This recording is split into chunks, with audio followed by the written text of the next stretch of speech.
अगर हम पुस्तकों से विमुख हो जाएंगे तो हम अपनी संस्कृति से भी विमुख हो जाएंगे। अंग्रेजों अब भारत छोड़ो गांधी बोले हिंदी में, राष्ट्र चेतना देश प्रेम के गढ़े हिंडोले हिंदी में। तो ये युवा वर्ग है जो पाश्चात्य संस्कृति की तरफ जो जा रहा है, उनको हिंदी की कितनी ज़रूरत है। हम अपनी भाषा से जुड़ें, किताबों से जुड़ें, नई पीढ़ी को मेरा यही निवेदन है।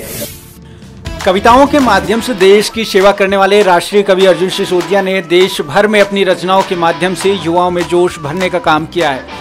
वीर रस की कविताएं और सामाजिक ताने बाने से बती हुई रचनाओं के माध्यम से लोगों को जगाने वाले अर्जुन सिसोदिया ने रेडियो इंडिया से बातचीत की। उन्होंने बताया कि युवाओं को किताबों और साहित्य से जोड़ने की आवश्यकता है। अगर ऐसा नहीं हुआ तो जल्द ही युवा अपने रास्तों से भटककर किसी और दिशा में चले जाएंगे। सुनिए उन्होंने क्या कुछ कहा संवाददाता अर्चना सिंह से।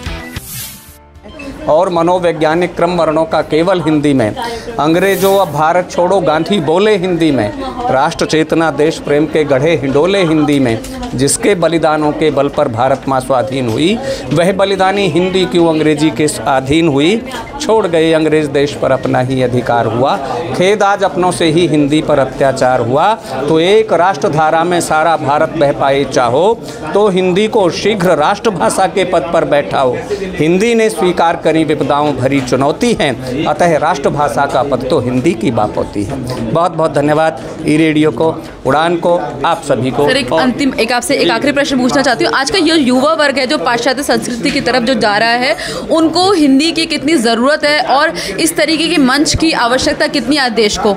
बहुत आवश्यकता है। मैं आपके इस चैनल के माध्यम से बताना चाहूँगा, ई रेडियो इंडिया के माध्यम से।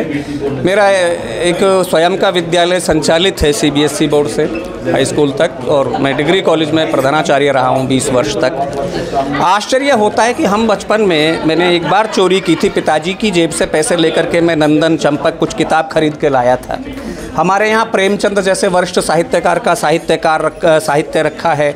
तमाम ऐसे मतलब भले ही कविताएं ना हो, निबंध ना हो, लोगों को पसंद, बच्चों को पसंद, लेकिन कविताएं हम बड़े चाव से, कहानियाँ बड़े चाव से पढ़ते थे, उपन्यास बड़े चाव से पढ़ते थे। आज की जो नई पीढ़ी है, मैं आश्चर्य मुझे हुआ कि किसी अध्यापक ने एक दो कोई किताब इशू कराई होगी प्रेमचंद की या किसी की, लेकिन गोदान रखा है, गबन रखा है, प्रेमचंद का सारा साहित्य रखा है, उनकी कहानियाँ रखी हैं। आने वाली पीढ़ी, हमारी नई जनरेशन ना उन्हें लेती है, ना पढ़ती है, ना देखती है, तो पुस्तकों से दूर हो रही है, अपने साहित्यकारों से दूर हो रही है। मेरा यही है नई पीढ़ी से निवेदन, और पुस्तकों से जुड़े। देखिए ई रेडियो आपका है और ई बुक्स भी आ रही हैं आजकल, लेकिन उन पुस्तकों का, ई बुक का वो आनंद नहीं है जिसे आप पढ़ते पढ़ते सो जाएं और वो किताब आपके सिरहाने रखी रह जाए, आपको कोई दिक्कत ना हो।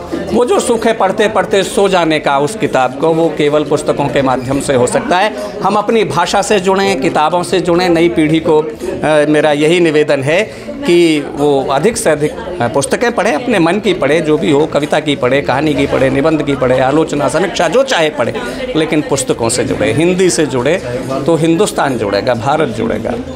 ये धन्यवाद। बहुत बहुत शुक्रिया सर आपका, बहुत अच्छी जानकारी हमारे साथ साझा करी सर ने कि आज हमें पुस्तकों से जुड़ने की बहुत आवश्यकता है, क्योंकि आज का जो युवा वर्ग है वो कहीं ना कहीं विमुख है पुस्तकों से। अगर हम पुस्तकों से विमुख हो जाएंगे तो हम अपनी संस्कृति से भी विमुख हो जाएंगे।